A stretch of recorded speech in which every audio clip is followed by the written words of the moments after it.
Hi everybody. You're very welcome to our class this evening. The Joyful Path of Good Fortune. So yeah, I thought we could meditate tonight and just on what we did last week. So we could maybe just visualize again refuge, Buddha, Dharma and Sangha. So we're visualizing just as best we can. We don't have to worry. We just try it. Buddha and the feel of merit, and I just describe those a little bit briefly, but we're just remembering that he's there, color of gold and light. You know, it's not like a solid figure. It's basically now a body of light and emanating. Those emanations are all the field of merit of the vast and the profound path, and all of the bodhisattvas, the hearers and the fruit destroyers. They're just the most incredible visualized group of holy beings, and Sangha and Dharma being the inner realizations of the actual Dharma. And we just do our best and just try and connect to that presence and feel it. You know, whichever one works for you, just feel it. And if we can bring a mind of faith, just beginning to bring a little mind of faith to this, or as much faith as we can that they're there. And if we're not sure what we're doing, or if we don't have much faith, or if we're looking for more faith, we just ask for help. You know, like from our heart, we just visualize the best we can, and we just ask for help.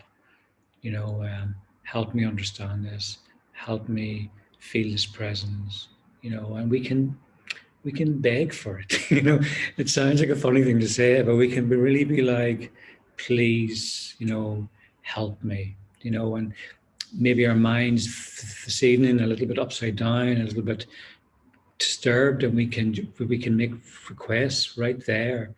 Please help to pacify my mind, you know, please.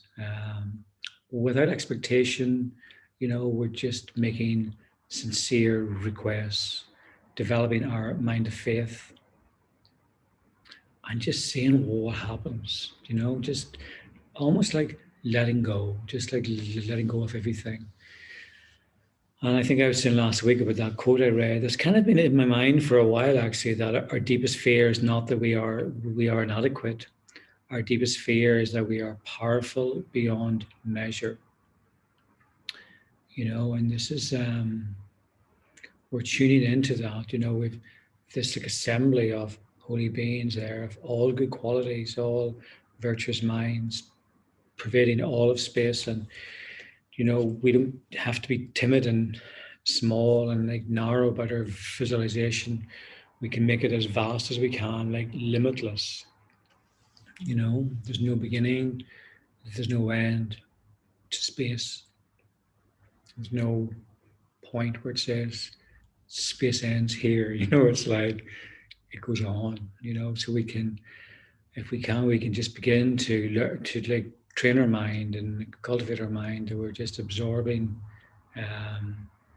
into the space, developing our mind of faith, making requests like, please help me. You know, please, and they will.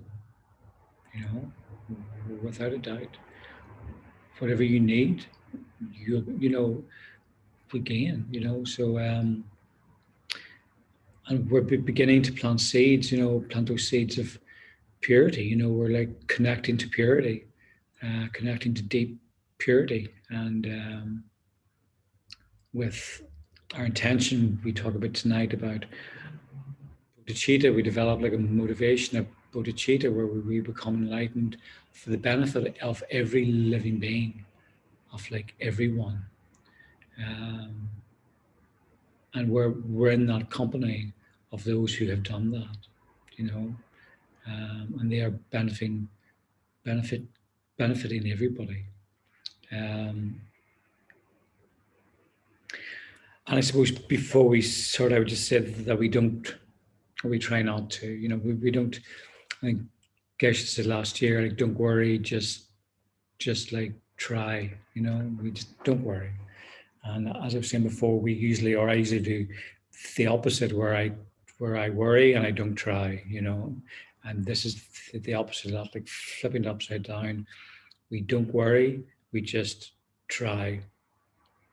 And I guess at this, we're not grasping, because everything, our requests, our offerings, the person making the offering, and the recipients of his offerings, of the holy beings, are all empty. Like, everything's empty. So there's nothing to grasp at. So if we feel and even if we're not sure what that means, it's just like there's nothing to grasp at. We can just think that there's nothing inherently existent to grasp at. It's all empty. So like we don't have to worry about who's where and what they're doing and what they're wearing and what they're holding. We just develop. We just try. We bring in our amount of faith. We just visualize as best we can, and then we we will look at the causes of refuge, and we meditate. Then we imagine that we're with every living being from all of the six realms, and they're in the aspect of humans, and then we generate compassion. And we looked a bit about this last week, and I'll read it out, but that they're, they've living beings have been, since beginningless time, have been experiencing unceasing suffering. And that's huge to think about, and it might make us feel as if, oh, it's too much, but it's the truth. Everybody suffers. Everybody's doing their best and suffering, and looking for happiness, looking for that permanent happiness, not actually finding it, and getting frustrated, dissatisfied, developing a sense of me that's so important, and then involving in actions which are harmful to others and ourselves.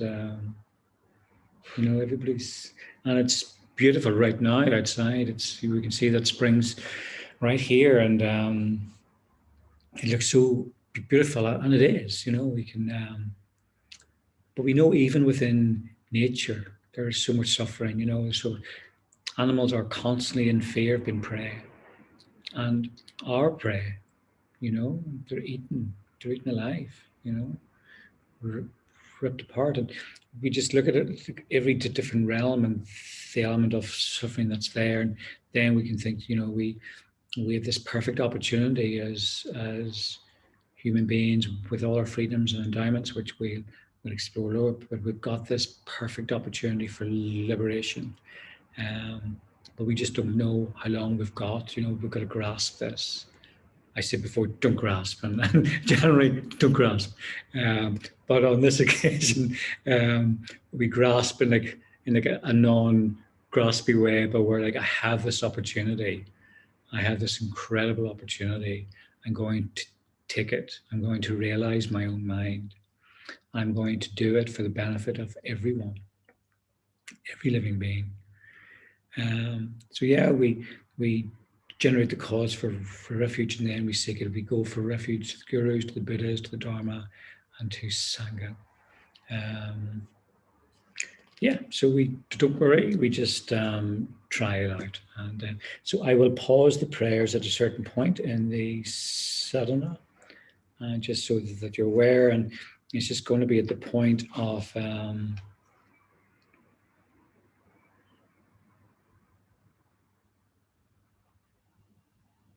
I'll pause it at the point after in the prayers after we've visualized the object of refuge. So at that point I will pause them, and we'll do the meditation from there. Okay, so let's do this. So we can just find a posture that we're comfortable in. Right hand cupped into our left, with our palms precisely joined, with our thumbs precisely joined and our palms rest on our lap. Our backs straight but relaxed. We can gently tilt our head a little bit forward just to align our back. Our tongue can be in the roof of our mouth, just above our teeth. And if we choose to, we can close our eyes or keep them partially opened.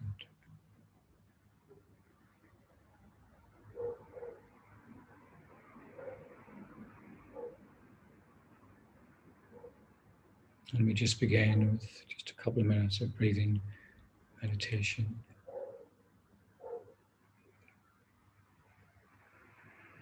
If we can, breathing through our nostrils,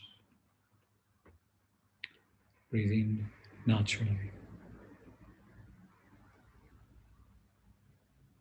Just bringing our attention, concentration to the air, moving in and out of our nostrils.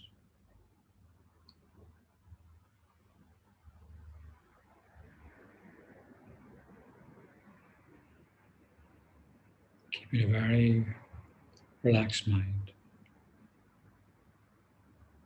where we're not looking for results, no expectations. And we don't worry, we just try.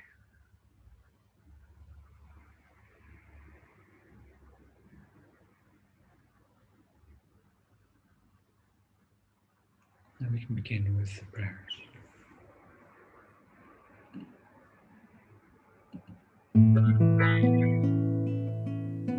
O Blessed One, Shakyamuni Buddha,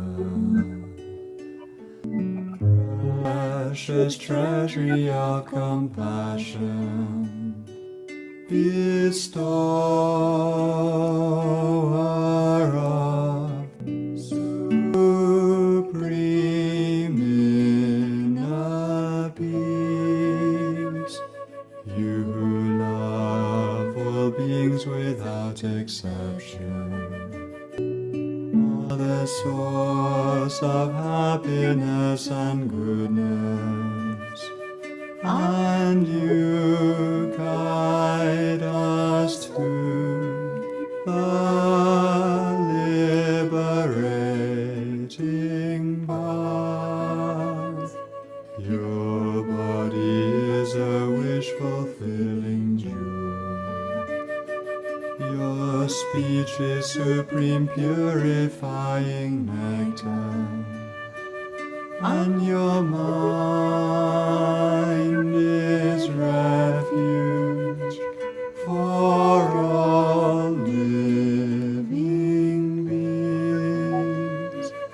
With folded hands I turn to you, supreme unchanging friend. I request from the depths of my heart, please give me the light of your wisdom to dispel the darkness of my mind, and to heal my mental continuum. Please nourish me with your goodness, that I in turn may nourish all beings with an unceasing banquet of delight. Through your compassionate intention, your blessings and virtuous deeds, and my strong wish to rely upon you. May when suffering quickly cease, and all happiness and joy be fulfilled, and may holy Dhamma flourish forevermore.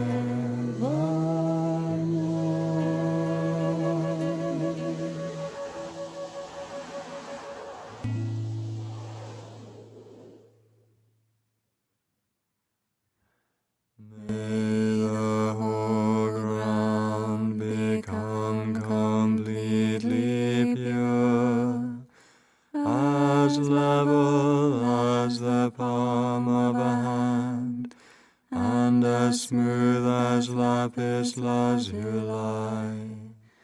May all of space be filled with offerings from gods and men, both set out and imagined, like offerings of thee, O Good One.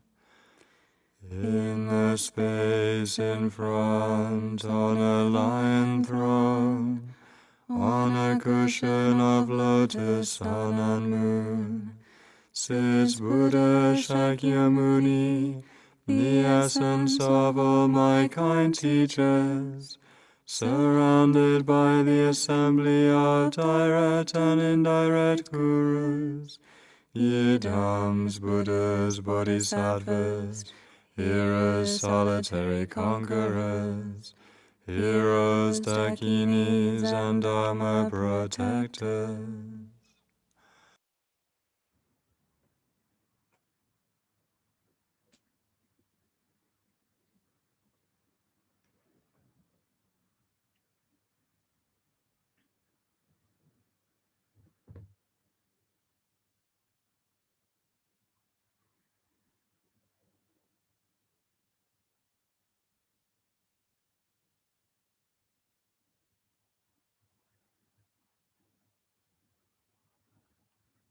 So imagining and having imagined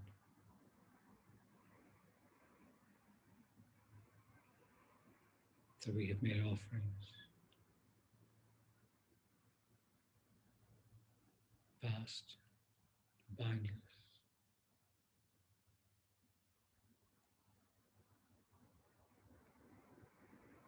offerings of the purest kind.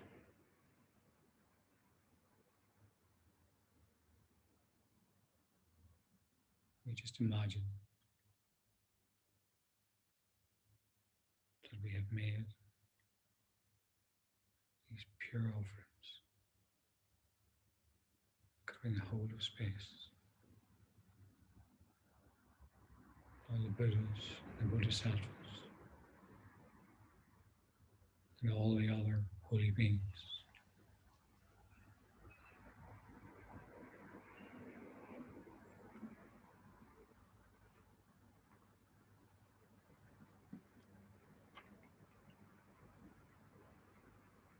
We imagine in front of us Buddha Shakyamuni, color of gold, made of light.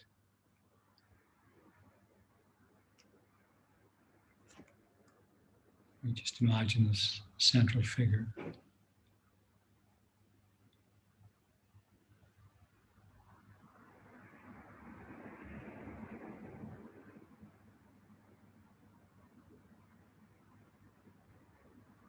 with a body of light.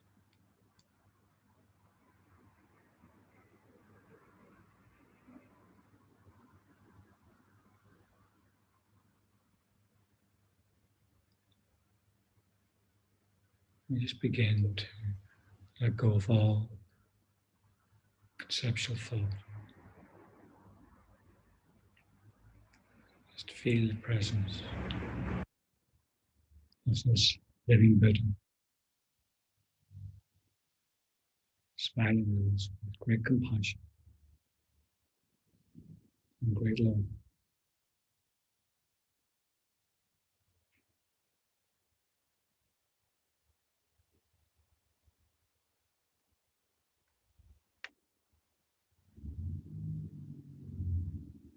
Just spend time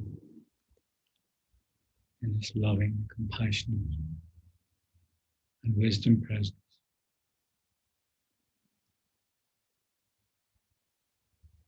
with a mind of faith.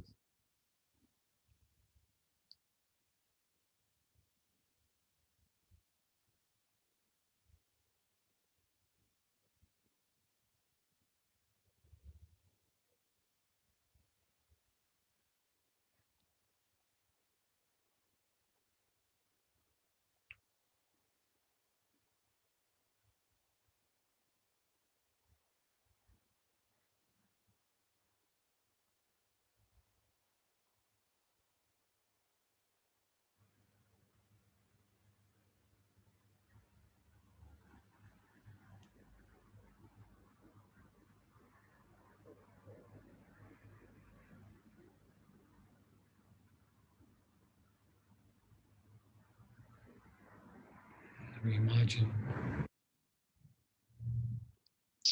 innumerable emanations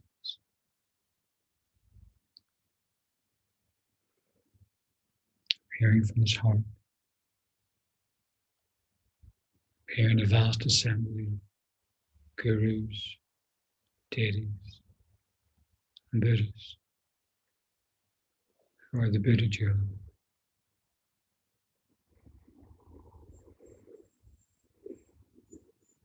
We imagine they fill the entirety of space.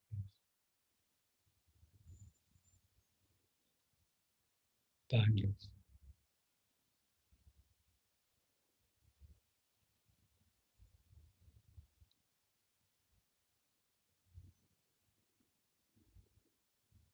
All the Buddhas from the vast and the profound path.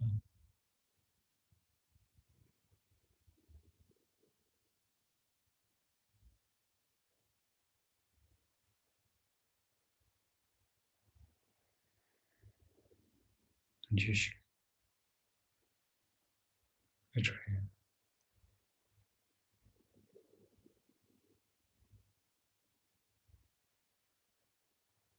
Vast assembly of gurus, deities, and Buddhas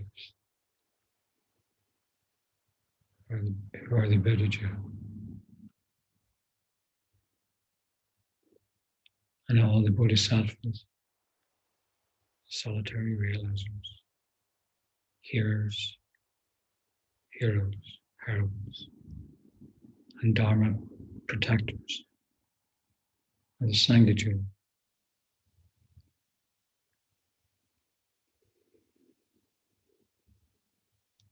Again, filling the whole of space.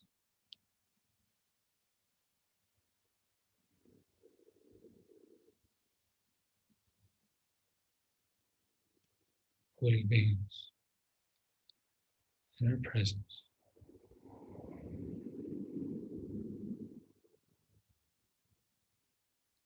Looking upon us with eyes of compassion, of love, wisdom.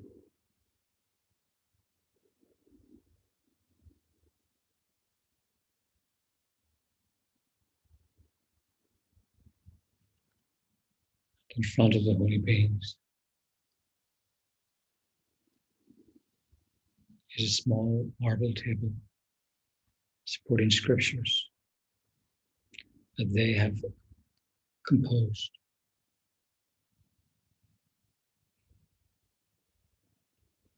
These scriptures are in the nature of wisdom light, and they represent the Dharma jewel.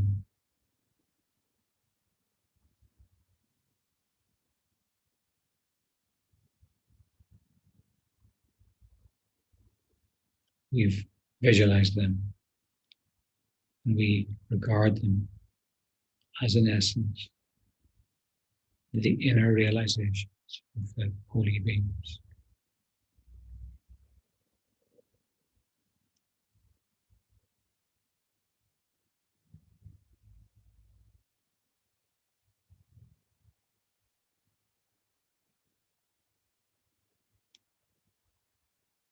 We let our mind mix with this vast assembly. Spiritual, Sangaja, and the Dharmaja.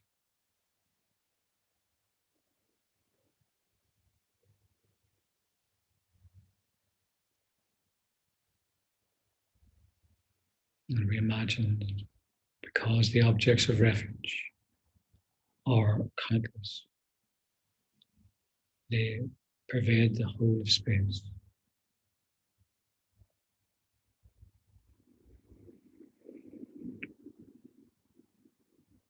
Not just visualize, feeling connected,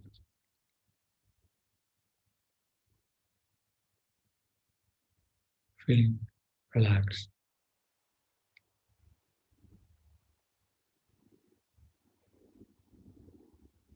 If we choose to, we can make requests. We just ask.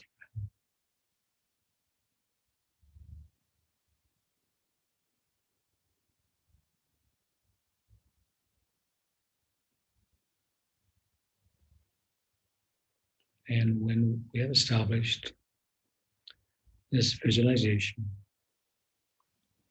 we imagine that we are surrounded by all the countless living beings who experience the sufferings of the six realms of samsara. And we imagine them in human form. Just imagine countless living beings, form of humans, surrounding us. And closest to us are our own parents, our family, and friends.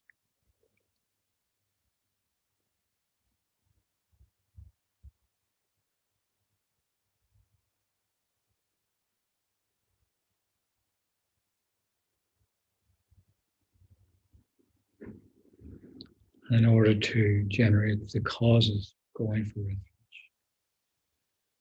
we generate compassion towards all these living beings. We meditate.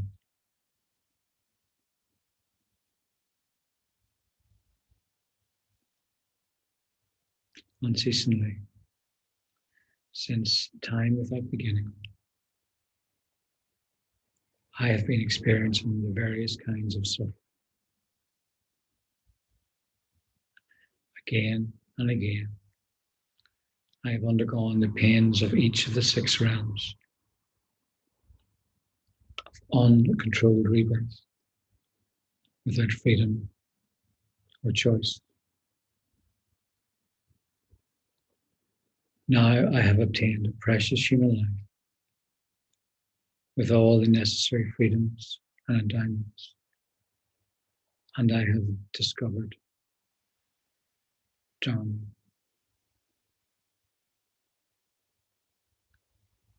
Now I have a rare opportunity to attain liberation by putting Dharma into practice.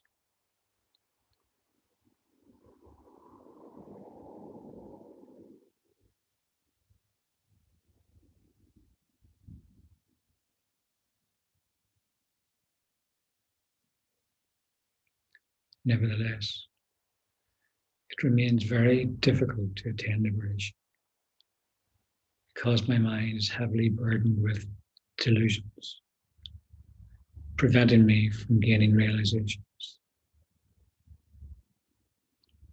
Furthermore, I cannot be sure how long this opportunity will last because the time of death is most uncertain.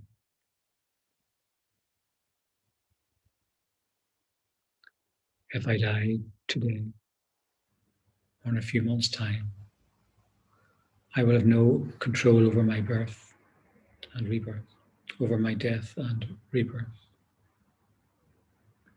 I could easily take rebirth in one of the lower realms, where the suffering is unbearable. If I were fortunate enough to take my next rebirth as a human being, I would still have to endure the sufferings of birth, sickness, old age, death, and all the other sufferings of human life.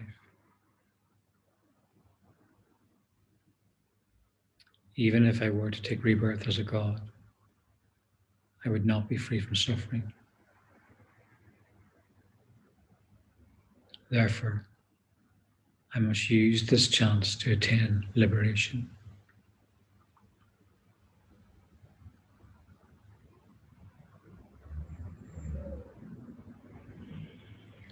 I am not the only one trapped in this pitiable condition of pain and dissatisfaction. How could I aim only for my own release? Every living being who wanders within the six realms of samsara has at some time in the past been my own dear mother, and every single one of them experienced the same sufferings that I experienced. Therefore, I must work to liberate all of them, since only the three jewels have the power to protect and help us. I will go for refuge from the depths of my heart in order to be able to free all living beings from their suffering.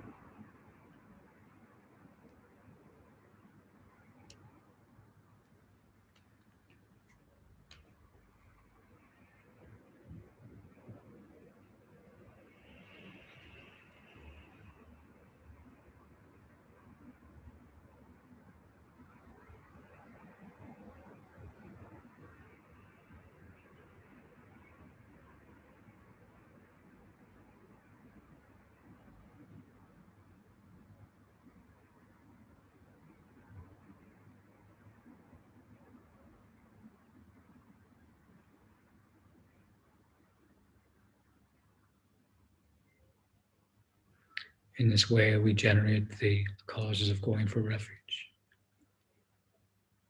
and increase our wish to gain freedom from samsara for ourselves and others. This way of going for refuge increases our realization of renunciation and compassion. Compassion induces the superior intention: I must work to liberate all beings.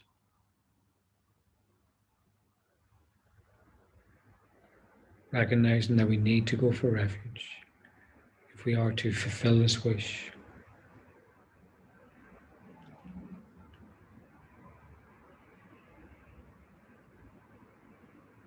And we can meditate on this simple verse: I and all sentient beings, until we achieve enlightenment, go for refuge to Buddha, Dharma, and Sangha.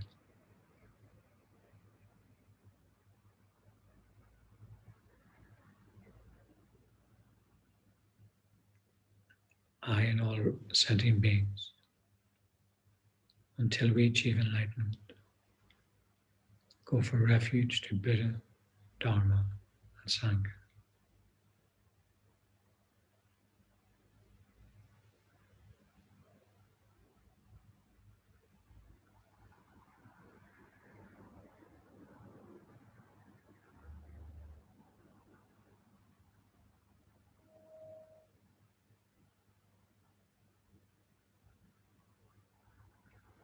And we meditate on whatever feeling arises from our heart.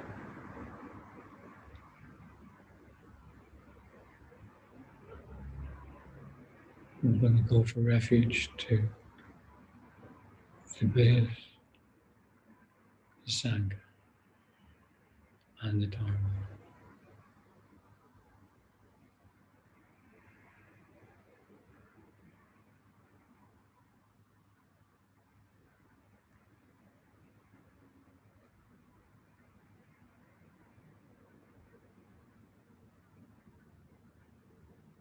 I must liberate myself and all other living beings.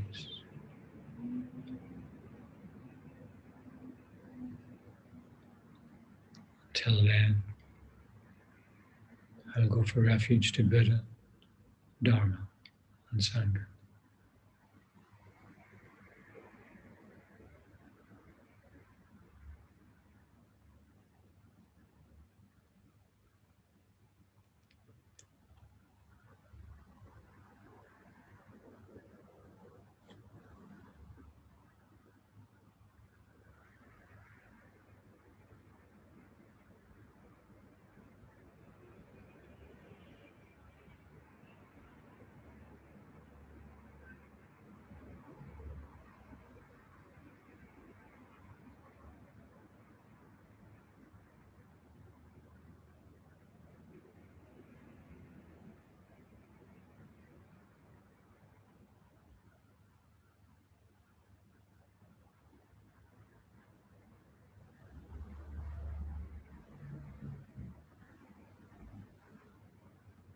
Having gone for refuge, we can continue with the prayers.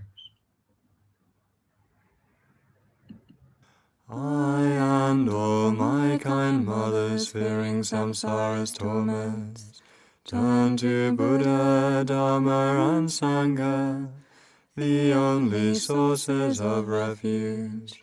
From now until enlightenment, to the three jewels we go for refuge. I and all sentient beings until we achieve enlightenment, go for refuge to Buddha, Dharma, and Sangha. I and all sentient beings until we achieve enlightenment, go for refuge to Buddha, Dharma, and Sangha. I and all sentient beings until we achieve enlightenment, go for refuge to Buddha, Dharma, and Sangha. I and all sentient beings until we achieve enlightenment, go for refuge to Buddha, Dharma, and Sangha. I and all sentient beings until we achieve enlightenment, go for refuge to Buddha, Dharma, and Sangha. I and all sentient beings until we achieve enlightenment, go for refuge to Buddha, Dharma, and Sangha. I and all sentient beings until we achieve enlightenment, go for refuge to Buddha, Dharma, and Sangha. Through the virtues I collect by giving and other perfections, may I become a Buddha for the benefit of all. Through the virtues I collect by giving and other perfections, may I become a Buddha for the benefit of all. Through the virtues I collect by giving and other perfections, may I become a Buddha for the benefit of all. From the hearts of all refuge objects, lights and letters stream down and dissolve into myself and all living beings, purifying negative karma and obstructions, increasing our lives, our virtues, and dharma realization.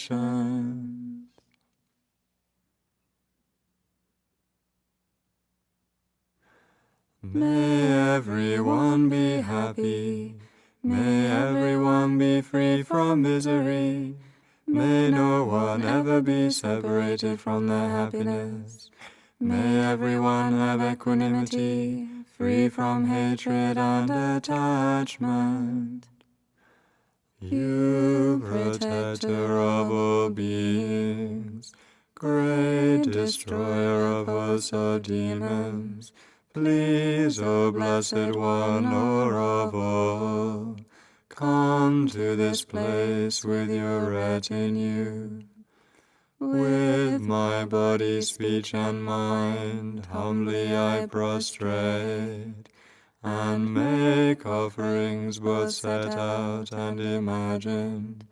I confess my wrong deeds from all time, and rejoice in the virtues of all.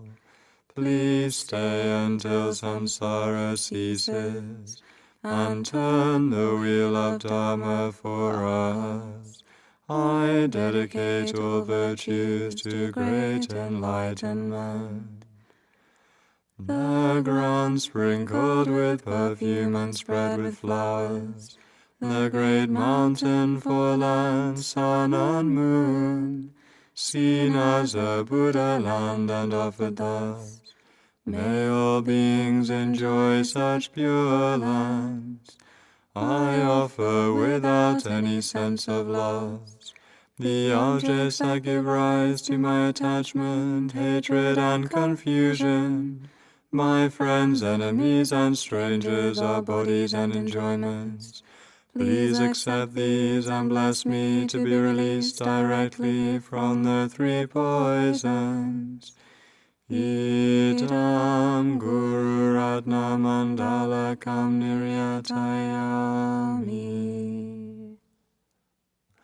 So now, my most kind root Guru, please sit on the lotus and moon on my crown, and grant me out of your great kindness your body, speech, and mind's attainments.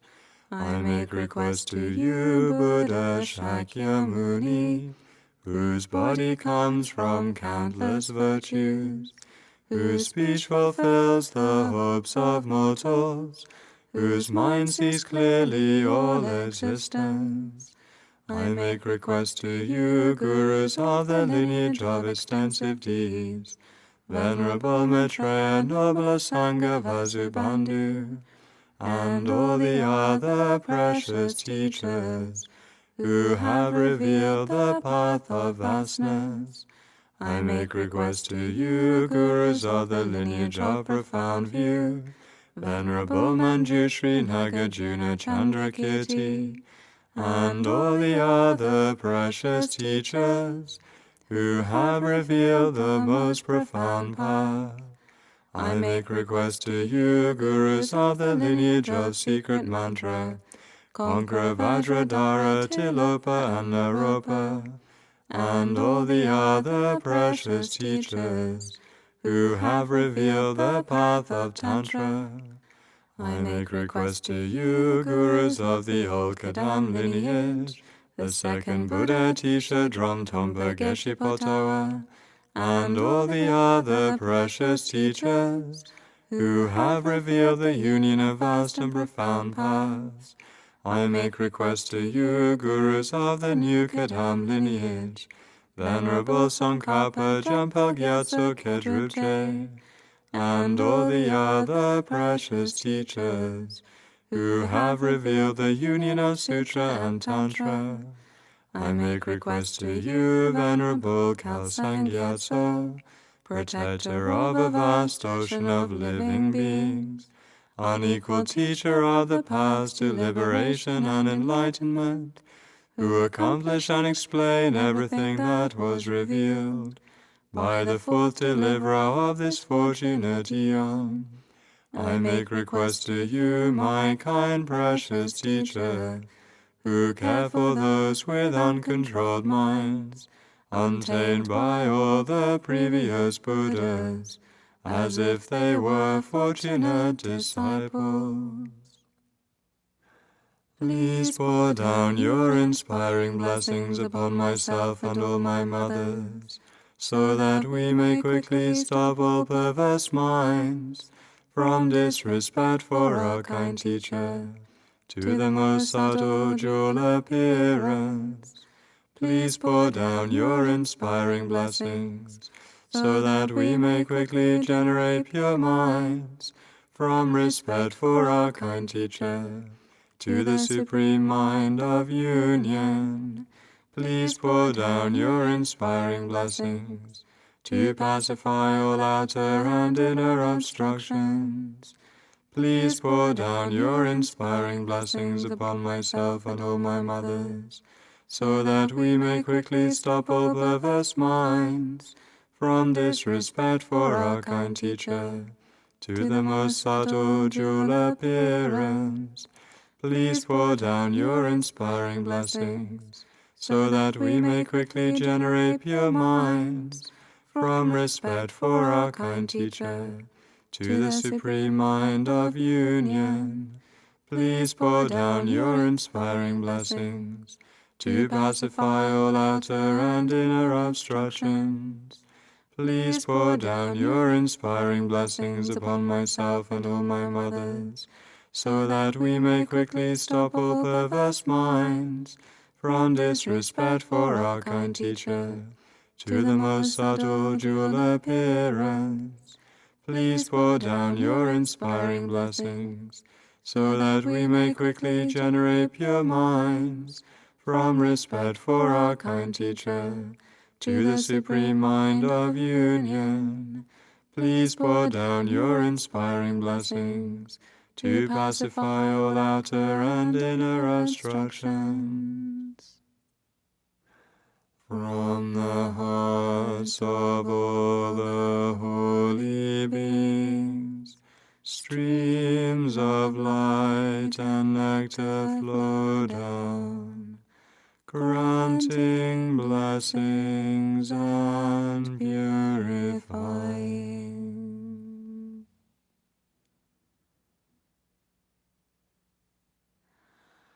The path begins with strong reliance on my kind teacher, source of all good. Oh, bless me with this understanding to follow him with great devotion. This human life with all its freedoms extremely rare, with so much meaning. Oh, bless me with this understanding all day and night to seize its essence. My body like a water bubble decays and dies so very quickly. After death come results of karma, just like the shadow of a body. With this firm knowledge and remembrance, bless me to be extremely cautious, always avoiding harmful actions and gathering abundant virtue. Samsara's pleasures are deceptive, give no contentment, only torment.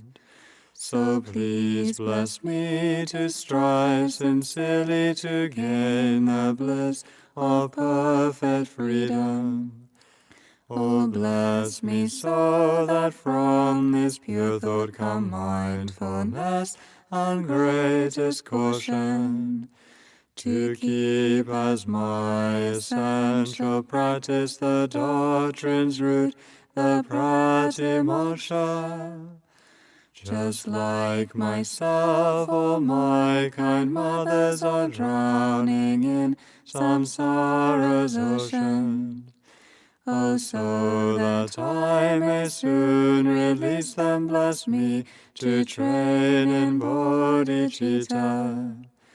But I cannot become a Buddha by this alone, without three ethics.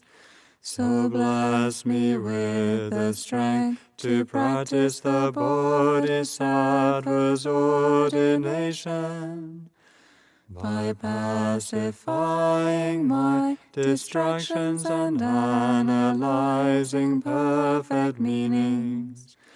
Bless me to quickly gain the union of special insight and quiescence. When I become a pure container through common paths, bless me to enter the essence practice of good fortune, the supreme vehicle Vajrayana. The two attainments both depend on my sacred vows and my commitments. Bless me to understand this clearly and keep them at the cost of my life. By constant practice in 4 sessions, the way explained by holy teachers. Oh, bless me to gain both the stages which are the essence of the Tantras. May those who guide me on the good path and my companions all have long lives. Bless me to pacify completely all obstacles, outer and inner. May I always find perfect teachers and take delight in holy Dharma. Accomplish all grounds and pass swiftly and gain the state of Vajradhara.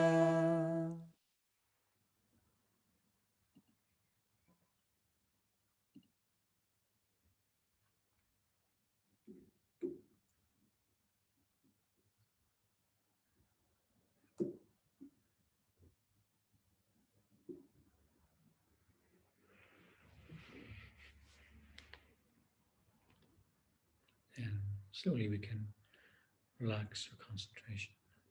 We can arise from meditation.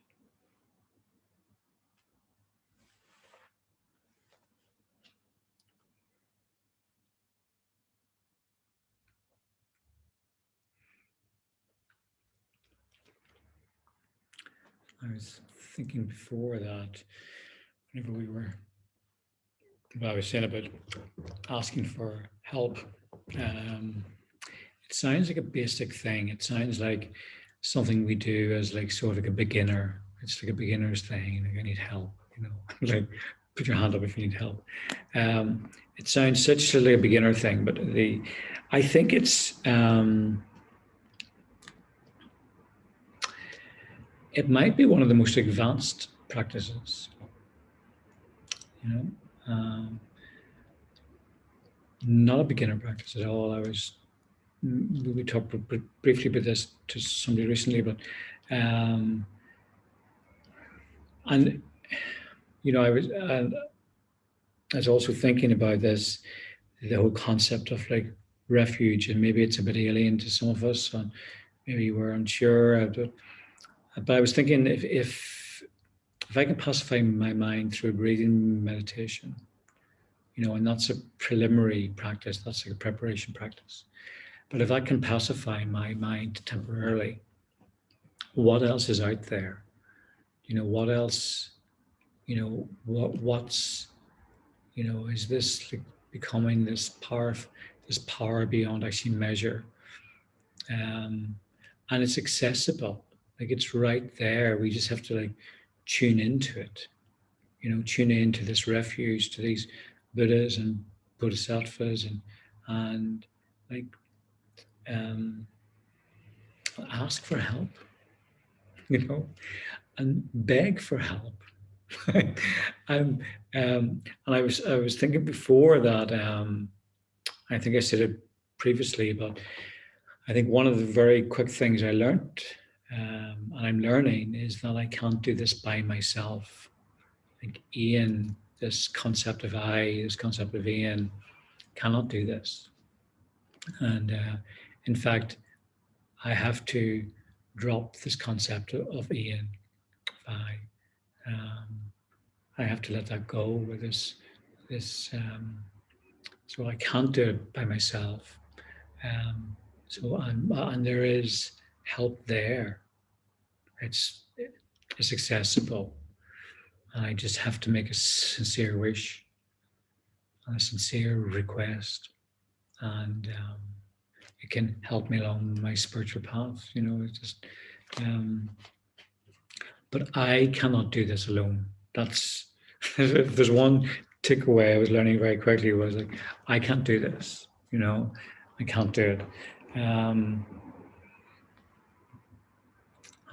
I think just upon reflection that you know, people who maybe I met who've been doing this for quite some time, and I don't mean in terms of intellectually reading and doing stuff, but who were taking this meaning and feeling that presence and gaining this dharma jewel of like real of sort of the inner realizations of this.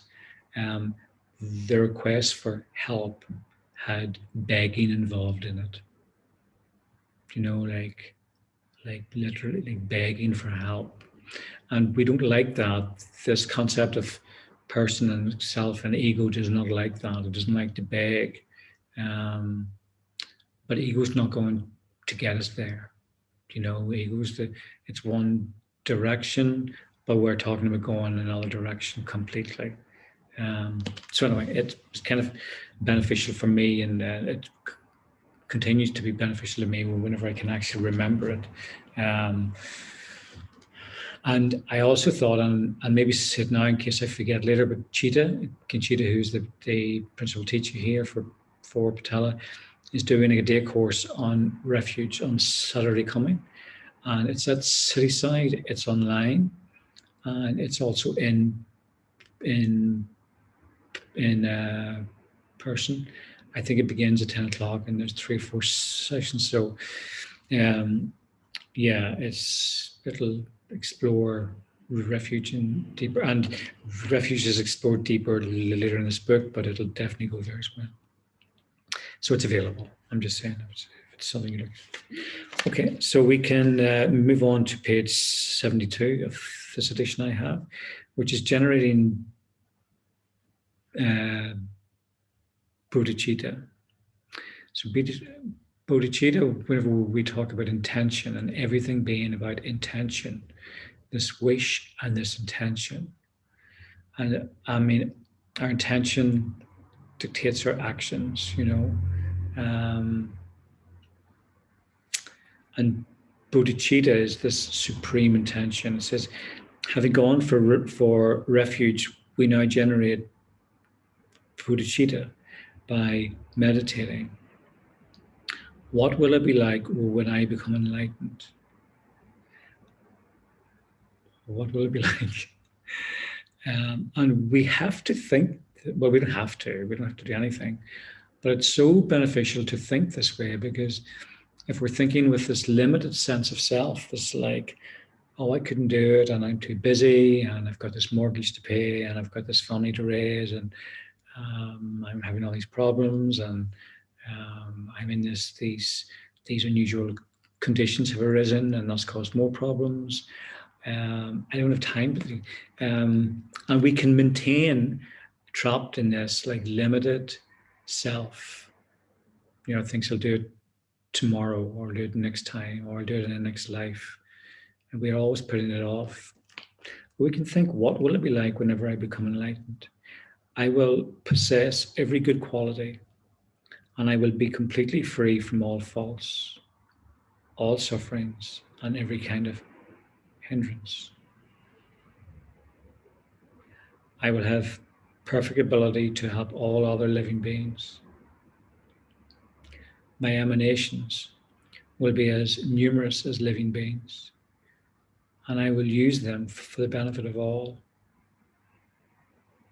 Just as there is one moon shining in the sky, whose reflections fill all the lakes and waters of the world, when I become enlightened, my emanations will cover and protect every living being. So you just don't read this every day. It's incredible. I mean, you could meditate on a word of that, or a sentence of that. I will possess every good quality, and I will be completely free from all faults, all sufferings, and every kind of hindrance. I will have perfect ability to help all other living beings. My emanations will be as numerous as living beings, and I will use them for the benefit of all. Just as there's one moon shining in the sky whose reflections fill all the lakes and waters of the world, when I become enlightened, my emanations will cover and protect every living being. So powerful without measure, I think we were saying at the beginning, and this is beyond power without measure. And we can, we can, and it begins with just developing this wish to become enlightened for the benefit of everyone. Um, Possible, totally possible, totally doable. We just can't do it. We know we can't. But Ian can't do this. Like the self, Ian. And if I just let go of that and just think, okay, I'm going to develop as much faith as I can in refuge, and just ask the Buddhas, help me, help me realize this. Help me even believe that I can benefit every living being. Because if I believe that, there's no holding me back. If I don't believe it, if I think it's just like a fantasy, and there's a difference between imagination and a fantasy. It's totally complete difference. Everything begins within our imagination. Everything. Everything. Mind's the creator of everything. So we begin with mind, we begin with our imagination, we begin with this wish to become enlightened. When this meditation induces in our mind a strong intention to become enlightened for the sake of others, we hold this thought clearly and single-pointedly for as long as we can, acquainting ourselves with it more and more closely. So this isn't, like as I say, this isn't a fantasy, it's not a fallacy. This is wisdom. This is the truth. If you wants to know what is the truth, this is the truth. We can do this. We can become enlightened for the benefit of every other living being, and we can generate emanations as numerous as all other living beings. I was talking to somebody. I was up in Cave Hill. It seems to be a feature recently, but and I was talking to somebody. It's so beautiful up there, and it's different. It's so beautiful. Anyway, but I got chatting to this this man. We were talking. There's all sorts of nature, and he was describing birds of prey, and he's saying there's basically he's seen like buzzards, and I think he talked about a certain type of hawk. But he said one day he went up and there was a buzzard had grabbed a rabbit, and the rabbit was alive, and the rabbit was within the clutch of the buzzard, and the buzzard had, it's just quite hard listening to this, but it's nature, it's reality of what's happening right now. It's the suffering. It had ripped the skin off one of the rabbit's legs, and the rabbit was still alive. And like we can hear this. And then his dog went over and disturbed it, and the rabbit ran off. But it was being eaten alive.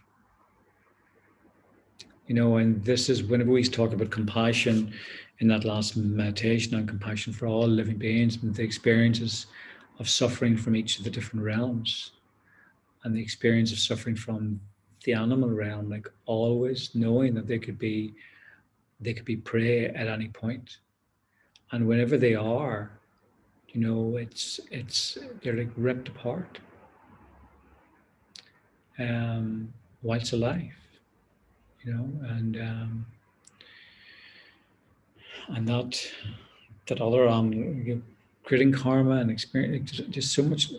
We have this, we can make this wish, and we can open our hearts, and we grow our hearts. We cultivate this. We can, it doesn't happen overnight, and we just grow it. But we set these seeds. We set these seeds, and if we set them in the desert, if someone sets a seed in a desert, it's not going to grow. But if we set these seeds and we just nourish them with a mind of faith, I can become enlightened for the benefit of all other living beings, and I can protect all other living beings. It said, then we recite the prayer of generating bodhicitta. Through the virtues I collect by giving in other perfections, may I become a Buddha for the benefit of all. So I'll just repeat that. Through the virtues I collect by giving in other perfections, may I become a Buddha for the benefit of all. So the perfections of giving, it says by the giving and other perfections. So there are 6 perfections which we'll look at later, and one of them is giving. Like we can give with the motivation of becoming a Buddha to benefit all. We can give a crumb to an insect with this incredible supreme motivation to become a Buddha, to become enlightened, to benefit all. This incredible motivation. We can have look like it's the most simple action and generate the most powerful intention, like an interstellar power, like galactical. I'm trying to create a word that explains this. I don't have it. It's like it's an intention beyond measure, and it from a single act of giving. Or we can just give with a very ordinary intention. Somebody's hungry, or if there's extra scraps from my sandwich or whatever else, etc., I'm going to give them over here, and that's fine. That's good. But and it's ordinary. We can develop the same action with this extraordinary, like super extraordinary intention. So the other perfections, there's giving, there's moral discipline, patience, joyous effort, meditation, also known as mental civilization, and wisdom. So this bodhicitta, what is it? Is a mind that has 2 aspirations, both of which are expressed in this prayer. The main aspiration, to benefit others, is expressed by the words for the benefit of all. The secondary aspiration is expressed by the words, may I become a Buddha. So important, may I become a Buddha to benefit all. The secondary aspiration is to become enlightened. The main aspiration, the primary wish, the primary aspiration is to benefit all. So beautiful. It's so other, it's always other. So since bodhicitta is the main cause of full enlightenment, Guru Buddha Shakyamuni is overjoyed whenever it arises in our mind. So we can be thinking this, like every action we can be doing. We can say, performing this action, in this action, may I become a Buddha for the benefit of all. Any virtuous action, any virtue that we actually perform. I'm not going to get angry. I'm going to be patient. And through this patience, through this virtue of patience, may I become a Buddha for the benefit of all. Incredible. It gives incredible merit. Therefore, after reciting the prayer, this is, okay, I'll just read this. So after reciting the prayer, and that is through the virtues I collect by giving in other perfections, may I become a Buddha for the benefit of all. We imagine that in response, Buddha emanates another form in the same aspect, which comes to the crown of our head and enters our body, purifying all our non-virtues and obstructions. So Buddha emanates another body, or sorry, another form in the same aspect, which comes to the crown of our head. So the crown of our head, if we, well, I'm not sure if I can demonstrate this with my hairline, but just there, the edge of our hairline, if we go 4 fingers back, come to our crown. So he comes to a crown of our head and he enters our body. So we imagine that he's in, it doesn't say it here, but he's a body of light and it dissolves through our crown and goes into our body. So an enlightened emanation of Buddha comes to our crown. Again, we don't have to get to like, where is he? What's he like?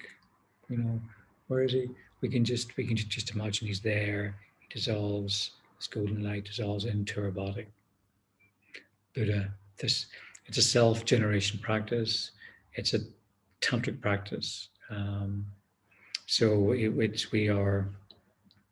then it says, purifying all our non-virtues and obstructions. So this is purification. We are transformed into a Buddha in the same aspect as Guru Shakyamuni. From our body, we radiate light in all directions, reaching every single living being and purifying their non-virtues and obstructions. All living beings absorb into light and reappear as Buddhas in the same aspect as Guru Buddha Shakyamuni. Practice in this way is known as bringing the result into the path.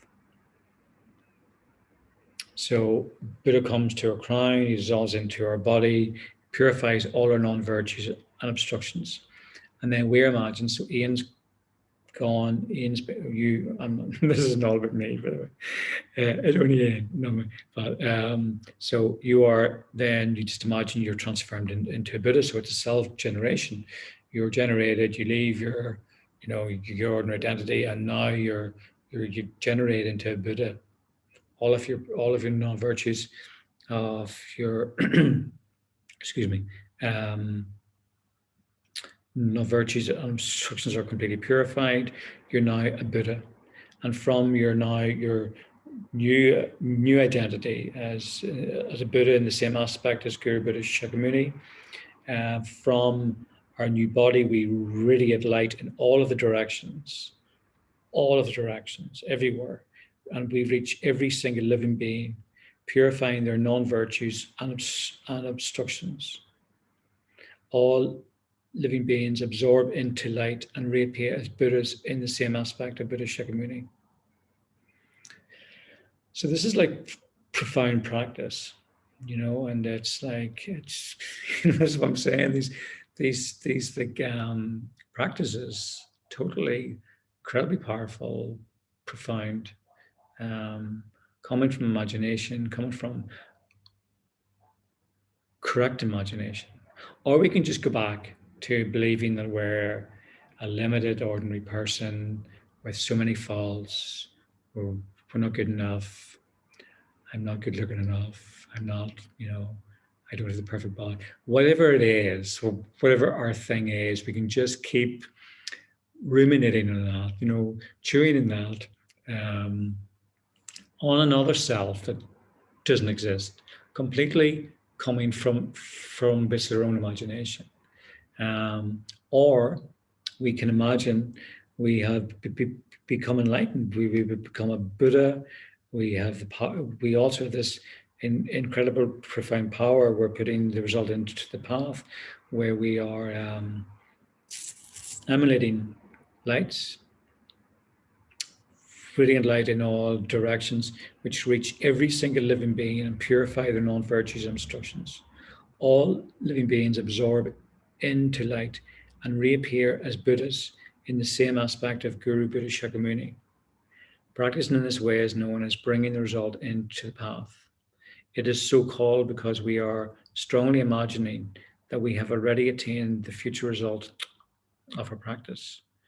The result itself is full enlightenment and an enlightened being's ability to help others attain the same state. This practice ripens our potential to attain Buddhahood more quickly. This potential is known as Buddha lineage or Buddha seed. So we have got this potential, we've got this seed right here, and with using this correct imagination of becoming a Buddha, of purifying all living beings, they then regenerate as a Buddha.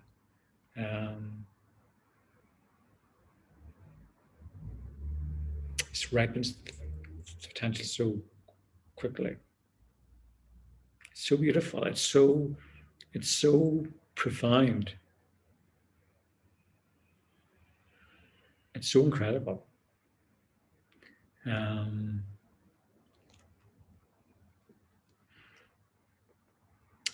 From this one verse, through the virtues I collect by giving in all our perfections, may I become a Buddha for the benefit of all. And we can have this motivation, may I become Buddha for the benefit of all, with everything. You know, we could be eating thinking, I'm doing this for the benefit of all living beings. I'm breathing, I'm doing this for the benefit of all living beings. I become enlightened for the benefit of all living beings. And if it kind of sounds a bit weird maybe, or a wee bit unusual, but if we do this, we develop, our view becomes pure, you know. And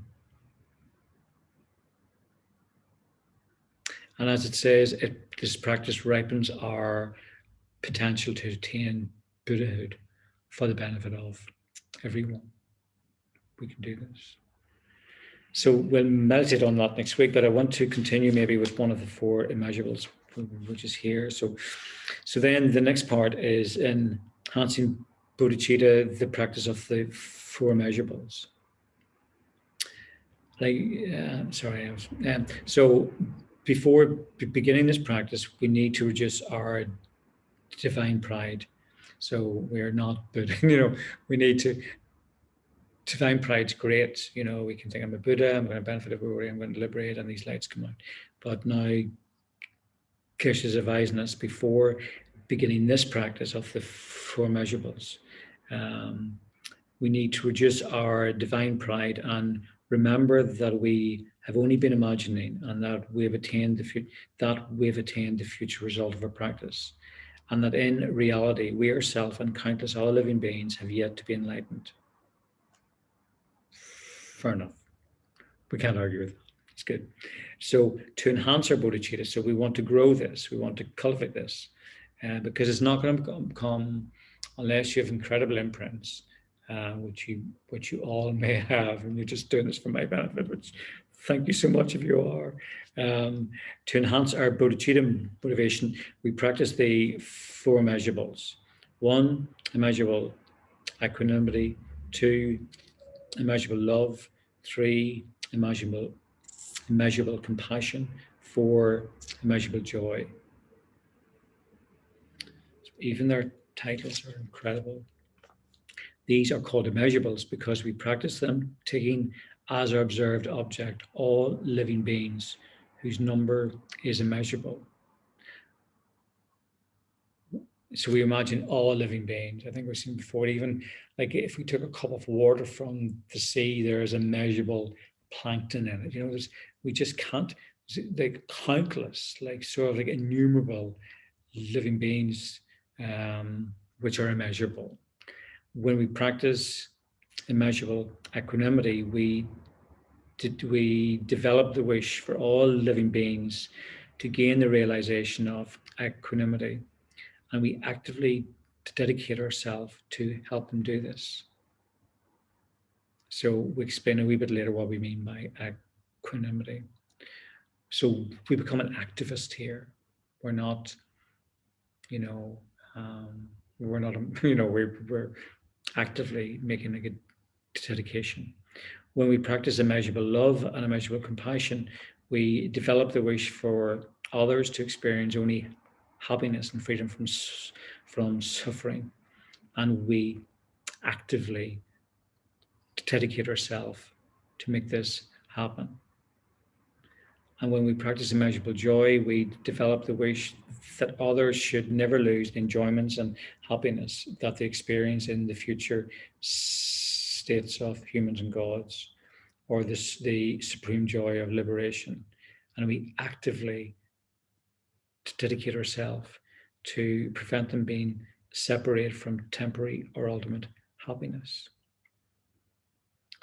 So imagine being an activist for all living beings, that they realize equanimity, love, immeasurable joy, immeasurable, I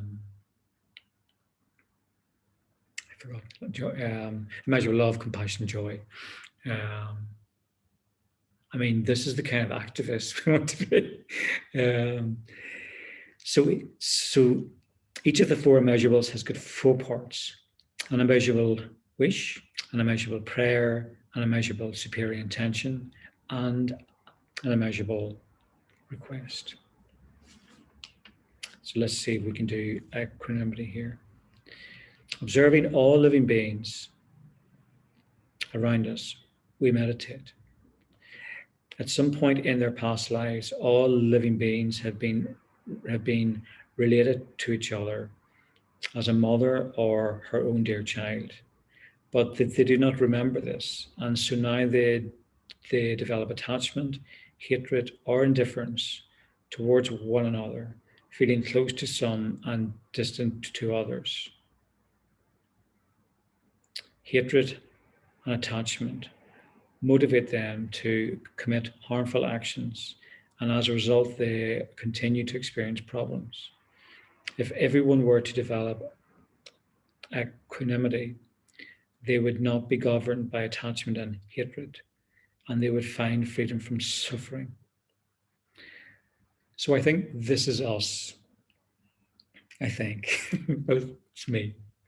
I think this is like having three groups of people: people we like, that we're like attached to. We'll talk about that a little bit more. People we don't like, we don't want them near us. It could even be our enemy. And it might be people we even know. It could be somebody in the government, somebody we read about. We just don't want them. We have this aversion to them. So there's people we like um, with some attachment. And attachment, it's such a poison. You know, it's such a poison for our mind. Um, it really is. It's such you know, it's that mind that you're going to make me happy. This will make me happy. We meet people and we think they're going to make me happy. Um, it's like a selfish mind thinking that you can give me something to make me happy. It's all about our love can very often be biased. It has this kind of attachment. You know, I was saying last night, there's a big difference between may you be happy, which is that wish of love, you know, wishing people love, may you be happy, and compared to may you make me happy. And unfortunately, with our friendships and our relationships, we have this kind of a condition, you know, you got to make me happy. If you do anything that doesn't make me happy, you could get bumped in to the enemies group. And if these enemies, I mean, it's so temporary anyway, because sometimes our friends go into the enemy group and sometimes our enemies become our friends again. And we have this little, like, you know, small circle of people, maybe our family who are in this little group, or maybe some friends, but and there's people we have attachment for, people we have aversion for, and then there's everyone else, like everybody else, every other living being, you know, such a small we live, and I'm laughing because it's kind of everybody. It's kind of, or at least like I think actually a lot of people um, have these groups, and Keisha's talking here about um, this ignorance that actually coming from past lives and coming from numerous past lives, and we all in those past lives had like mothers, you know, and where are those mothers now, you know, from countless past lives. We all have mothers. We all were mother. And where are those mothers now? Well, there are all these living beings around us. We just don't recognize them. And at the end of whenever we die in this life and we take rebirth wherever else, we won't remember any of this. We won't remember our mother of this life or father. We won't remember anyone. We just won't actually remember them.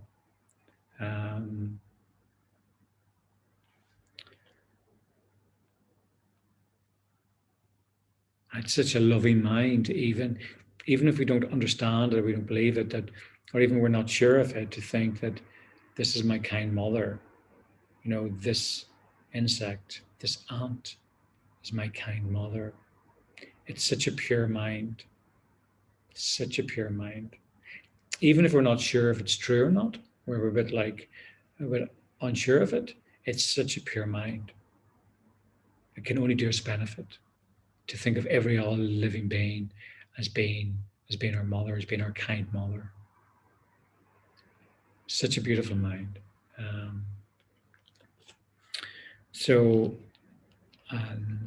Yeah, maybe I'll finish there.